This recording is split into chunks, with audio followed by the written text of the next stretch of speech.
சர்வ வல்லமுள்ள ஆண்டவராகிய இயேசு கிறிஸ்துவின் வல்ல இனிய நாமத்தினாலே இக்காலை வேளையில அனைத்து அன்பு உறவுகளுக்கு மனதார நன்றிகளை தெரிவித்துக் கொள்கிறேன், வாழ்த்துகிறேன். இன்றைய திருவசனம் மார்க்கு 6:50. திடன் கொள்ளுங்கள், பயப்படாதிருங்கள். எனக்கன்பானவர்களே, திடமனதாயிருந்து உங்கள் காரியங்களை எடுத்து நடத்துங்கள். சேனைகளின் தேவன் நம்மோடு இருக்கிறார். ஏன் பயப்பட வேண்டும்? சர்வ வல்லவர் நம்மோடு இருக்கிறார்.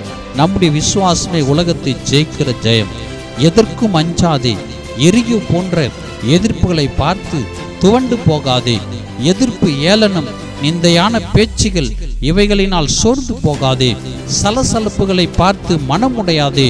இவைகளின் மத்தியில் சர்வ வல்லவராம் இயேசு நம்மோடு இருக்கிறார். பயமில்லை, கலக்கமில்லை. திட நம்பிக்கை, தைரியத்தை நிச்சயமாய் நமக்கு தருவார். தேவ பிள்ளைகளே, நம்பிக்கையில்லா நிலையானதோ, சூழ்நிலைகள் நமக்கு சாதகமாக இல்லையோ, சோர்ந்து போகாதே. திடன் கொள், பயப்படாதே. நம்முடைய விசுவாசமே உலகத்தை ஜெயிக்கிற ஜெயம். ஜெயம் கொடுக்கிற தேவனுக்கு ஸ்தோத்திரம். சர்வ வல்லவர் நம்மோடு இருக்கிறார். அதிசயமாய் நம்மை நிச்சயம் வழிநடத்துவார். ஆமென்.